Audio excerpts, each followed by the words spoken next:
Hey, what's going on, everybody? This is Adam Burke from BangTheBook.com coming to you with my Tuesday 3-pack video here for January 8th. My 3 favorite plays of the night. Over at BangTheBook.com, we got a lot of great plays going up over there this evening. We've got Parker Michaels' afternoon report for his daily NHL picks. We've got Kyle Hunter's daily college basketball picks. I've written up previews for all of the divisional round games here coming up this weekend in the NFL playoffs. We also have how to bet pieces for North Carolina State, one of tonight's NBA games. Head on over there, check it out, see what you can find to help you bang the books here in tonight's action on the hardwood, on the ice, whatever you're betting will help you out over at BangTheBook.com. If you missed today's edition of Bang the Book Radio, plenty of time for you to catch up on that.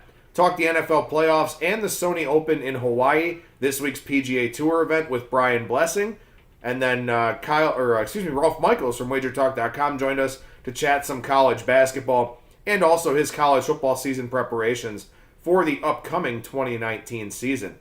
Go ahead and dive in here with the Tuesday 3-pack. Got some ambient noise behind me here for one of those exceedingly rare thunderstorms in the month of January. But in any event, we won't let that distract us from what we've got going on here tonight in the NBA and college basketball. We'll start in the association tonight, game 505, 506. The Atlanta Hawks take on the Toronto Raptors. Raptors a 14-point favorite in this game, total of 228.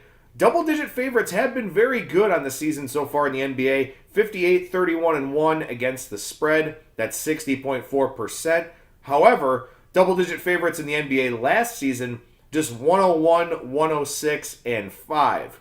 14-plus point favorites this year are 8-1, but last season they were just 11, 14, and 1. So I think we're looking at some regression here with the big favorites covering. That's not the only reason why I like the Atlanta Hawks tonight. This is a pretty bad scheduling spot for the Toronto Raptors. On New Year's Day, they played the Utah Jazz.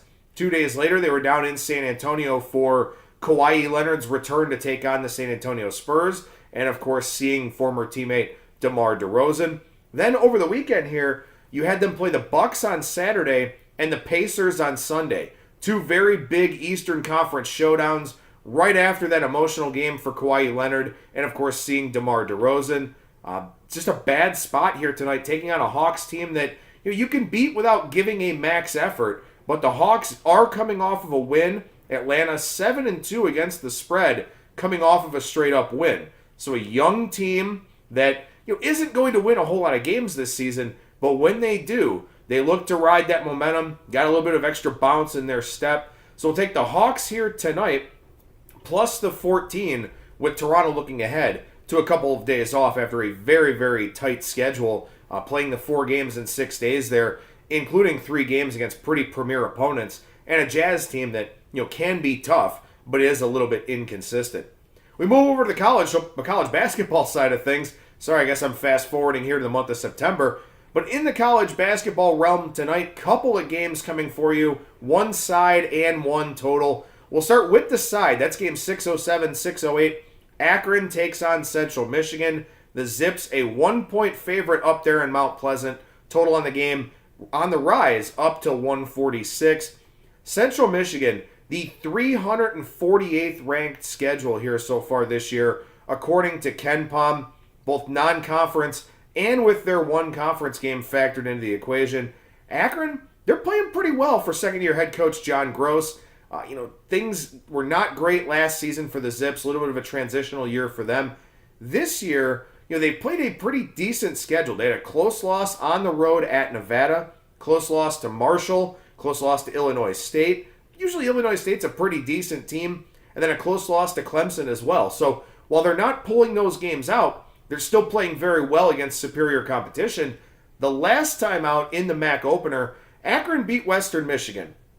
On the surface, nothing special about it. It was an 8-point victory, but it was a 56-48 win for the Akron Zips. They come away with the victory despite shooting 27.9% from the floor overall, 6 of 31 from three-point range. When you get a win with such a bad shooting performance, first of all, you would certainly expect them to regress to the mean offensively and play better here in tonight's game, but also gives you a little bit of confidence. When you don't play particularly well, can still come away with a win, can hold the opposition under 50 points. Very good showing from your defense. Something for John Gross to build off of in that game for the Zips. Good to escape that type of game, and that sometimes can have a nice carryover effect into the next matchup. For the Zips, they are 17th in the country in 2-point field goal percentage defense, 65th in 3-point percentage defense, and 23rd in effective field goal percentage defense. So this is a Zips team that really does commit to playing defense. You would expect that they have a much better offensive showing here, both because of natural regression, but also because Central Michigan, a pretty bad defensive team. They've got a very gaudy record right now, but they've played a very poor schedule as well. So we'll take the Akron Zips here tonight, -1 on the road against the Central Michigan Chippewas. We'll go to a marquee game here now. Game 645, 646. Purdue on the road in East Lansing to take on Michigan State. Michigan State 7-point favorite. Total on the game 152.5. We have seen some Purdue money come in for this game. I'm not interested in the side though. I'm looking at the total for this one. Michigan State 73rd in adjusted tempo according to Ken Palm for this season. 72nd according to Bart Torvik. Last year Michigan State 234th in tempo. In 2017, 241st in tempo. Both of those according to Ken Palm. So you have to ask yourself, did Tom Izzo really change his spots this season? Or is that something that's going to regress? My money would be on that being something that's going to regress. Michigan State, playing a decent non-conference schedule, playing some pretty marquee teams that do like to move up and down the floor, playing some weaker teams to where they can get their practice reps in that controlled environment. I would expect Michigan State's tempo to gradually decrease as the conference play season goes along. And you've got a Purdue team here tonight, 266th in tempo according to Bart Torvik, 265th according to Ken Palm. Michigan State did go over the total last time out against Ohio State, but they had 37 free throw attempts in that game, made 30 of them, so 30 free points there at the charity stripe. Michigan State has a good offense, but they also have a very good defense, as they're 7th in the country in effective field goal percentage defense. So I wouldn't expect Purdue to do a whole lot offensively here in this game, even though they're a pretty good offensive team as well. But the thing is here that Michigan State doesn't force a lot of turnovers, and Purdue doesn't turn the ball over much. So I would expect some longer half-court offensive sets for Purdue. That should keep the clock moving, should keep this game going along. And as I talked about here on the Tuesday edition of Bang the Book Radio with Rolf Michaels, a lot of public money getting into the marketplace now for college basketball. No more college football. That bankroll burning a hole in a lot of people's pockets. What are they going to do? They're going to put it on college basketball, and they're going to put it on the marquee games.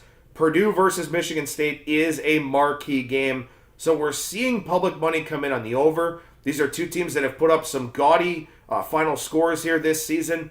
And yet, with that public money, with that perception of both of these teams, this total hasn't moved at some sports books. And Pinnacle, one of the sharpest offshores out there, dealing 151.5, and Matchbook trading at 151.5. So down from the 152.5, you can find it at some of the other sports books that are out there.